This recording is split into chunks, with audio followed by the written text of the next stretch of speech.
नमस्कार दोस्तों। अगर मैं आपसे प्रश्न करूं कि हमें अच्छी सीख कौन दे सकता है, तो शायद आपका जवाब होगा समय, माँ बाप, गुरु या फिर वह व्यक्ति जिसे हम अपना आदर्श मानते हैं। पर मैं आपको बताना चाहता हूं कि कोरोना की इस महामारी ने भी हमें बहुत कुछ सीख दी है।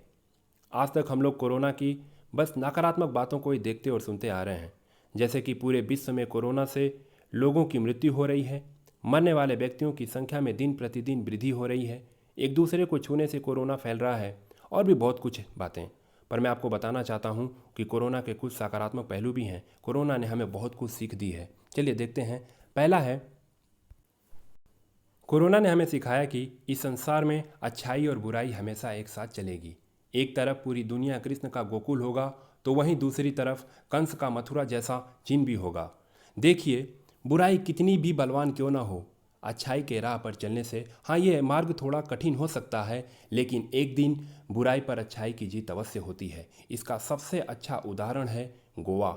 शुरुआत में गोवा में कोरोना पॉजिटिव व्यक्तियों की संख्या 7 थी, जिनमें से 6 बहुत जल्द ही ठीक हो गए थे और एक जो आज बिल्कुल स्वस्थ होकर अपने घर लौटा है। यानी कि कोरोना की इस लड़ाई में गोवा भारत का पहला राज्य बना है जो कि कोरोना पर पूर्णतः जीत हासिल की है।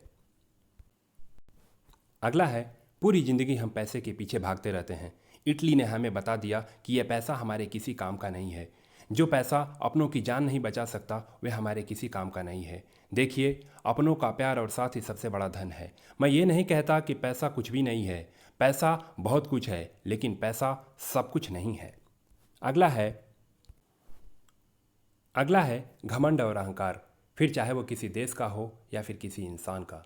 आज तक पढ़ते और सुनते आ रहा हूँ कि अमेरिका विश्व शक्ति है, लेकिन कोरोना की इस लड़ाई में आज अमेरिका भी लाचार है। क्या हुआ उसके विश्व शक्ति होने का? इसीलिए हमें घमंड और अहंकार कभी नहीं करना चाहिए। अगला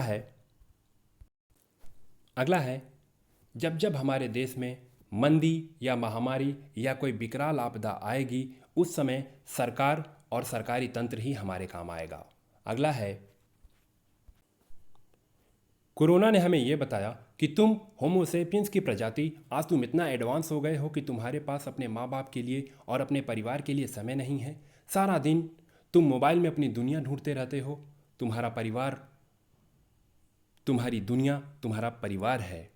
देखिए, कोरोना के ही रूप में ही सही हमें अपनों का एहसास कराया और उनके साथ कुछ पल बिताने का मौका दिया। अगला है, कोरोना ने प्रत्येक व्यक्ति के चेहरे से मुखौटा हटा दिया। इसने देश दुनिया को लोगों का असली चेहरा दिखाया, जिससे यह पता चल गया कि कौन कोरोना की इस लड़ाई में समाज, देश और सरकार के साथ है और कौन इसके खिलाफ है। कौन समाज, देश और सरकार के खिलाफ है। अगला है, कोरोना ने हमें सिखाया कि कैसे एक मजबूत सरकार इतनी विविधताओं के बावजूद भी सबको एक साथ लेकर चल सकती है। जब हमारे देश का संविधान बन रहा था, उस समय विश्व के कई देशों ने यह कहा था कि ये देश अपनी विविधताओं के कारण ही खंडित हो जाएगा। कोरोना की इस लड़ाई में आज पूरा विश्व इस अखंड भारत की तरफ देख रहा है। आज सबको भारत से उम्मीद है कि भारत कोरोना की इस लड़ाई में उन सब की मदद करेगा। यह ज़िंदगी है यारों, इसका कोई सार नहीं। ज़िंदगी की रेस लगी है जहाँ सब लोग भाग रहे थे। कोरोना के रूप में ही सही, कम से कम हमें अपनों के बीच कुछ पल रहने का मौका तो दिया। इस वीडियो में बस इतना ही। वीडियो कैसा लगा कमेंट में बताइएगा। अगर वीडियो अच्छा लगा तो प्लीज़ लाइक, शेयर और मेरे चैनल को सब्सक्राइब करिए। धन्यवाद। जय हिंद।